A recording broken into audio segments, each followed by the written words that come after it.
তিনি একজন content creator, তাইনের বিয়ে গেছে কালকে কালকে কি পরশু হয়তো বিয়ে গেছে, আমি ঠিক কইতে মানে আমি ফাইনাল ডেটা কইতে পারি না।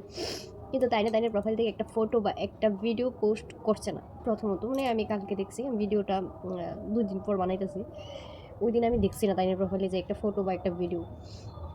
কিন্তু আমরা যারা মানে এই বিয়ের, আমার তো যাইয়া দেখতে লাগছে না, তো চলো তোমরা একটা নমুনা দেখাই, তোমরা দেখতে থাকো, আমি স্ক্রিনে দিয়ে দিতেছি, তোমরা দেখতে থাকো মানে কি লেভেলের ফটো ভিডিও পোস্ট করা হয়েছে, জাস্ট দেখতে থাকো। এর মধ্যে মানে যাইতে পারছি না বা যাইতে পারছি না, কিন্তু আমরা কইতে পারি না বিয়েছে।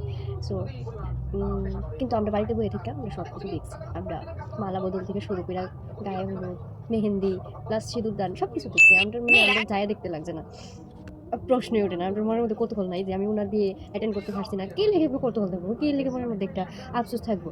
রিয়া আছে, তারপর আখি আখি আছে, আরও এমন অনেক কন্টেন্ট ক্রিয়েটার আছে যারা আমরা এই সুযোগটা করেছে যে তোমরা বাড়ির থেকেও, তোমরা ইনভাইট করছো না তো কী হয়েছে, তোমরা বাড়ির থেকে তোমরা বিয়ের ফিল নিতে পারবা। তো বাইরে ভাই ভিডিওটা শুধু দেখতে থাকো, কি পরিমাণে ফটো ভিডিও, এক একজন এর প্রোফাইল থেকে প্রায় 10টা 15টা মানে কম এমন তো ভিডিও আছে, 30 35 এমন এমন ভিডিও পোস্ট করা হয়েছে। মানে আমি কইতাছি যার বিয়ে হেয়ার হুঁশ নাই, আর যে বিয়েতে ইনভাইট করছে, বিয়ে অ্যাটেন্ড করতে গেছে, তাই নিয়ে মানে উনারা যেভাবে ভিডিও ফটো পোস্ট করতেছে, আমার মনে হয় না যে ওর বিয়ে মানে সব কিছু শেষ হয়ে গেলে ভিডিও ফটো তো আপলোড করবো, যেহেতু কন্টেন্ট ক্রিয়েটার অবশ্যই করবো, কিন্তু এই পরিমাণে করতে পারতো না, এটা ঠিক।